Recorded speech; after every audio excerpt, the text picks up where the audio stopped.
వాళ్ళ దిక్కులేని పరిస్థితిలో జగన్మోహన్ రెడ్డి తన పార్టీని కాంగ్రెస్ పార్టీలో విలీనం చేసే దిశగా అడుగులు వేస్తూ ఉన్నాడు. నిన్నటి రోజున బెంగళూరులో డీకే శివకుమార్తో భేటీ అయి వైఎస్ షర్మిల్ని కాంగ్రెస్ పార్టీ నుంచి బయటకు పంపిస్తే తన పార్టీ విలీనం చేయడానికి సంసిద్ధమని వ్యక్తం చేసే నిస్సహాయ స్థితికి జగన్మోహన్ రెడ్డి వెళ్ళిపోవడం జరిగింది. తనతో వాళ్ళ దిక్కులేని పరిస్థితిలో జగన్మోహన్ రెడ్డి తన పార్టీని కాంగ్రెస్ పార్టీలో విలీనం చేసే దిశగా అడుగులు వేస్తూ ఉన్నాడు.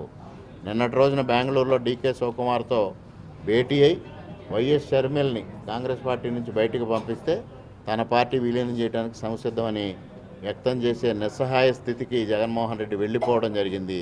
తనతో వాళ్ళ దిక్కులేని పరిస్థితిలో జగన్మోహన్ రెడ్డి తన పార్టీని కాంగ్రెస్ పార్టీలో విలీనం చేసే దిశగా అడుగులు వేస్తూ ఉన్నాడు. నిన్నటి రోజున బెంగళూరులో డీకే శివకుమార్తో భేటీ అయి వైఎస్ షర్మిల్ని కాంగ్రెస్ పార్టీ నుంచి బయటకు పంపిస్తే తన పార్టీ విలీనం చేయడానికి సంసిద్ధమని వ్యక్తం చేసే నిస్సహాయ స్థితికి జగన్మోహన్ రెడ్డి వెళ్ళిపోవడం జరిగింది. తనతో వాళ్ళ దిక్కులేని పరిస్థితిలో జగన్మోహన్ రెడ్డి తన పార్టీని కాంగ్రెస్ పార్టీలో విలీనం చేసే దిశగా అడుగులు వేస్తూ ఉన్నాడు.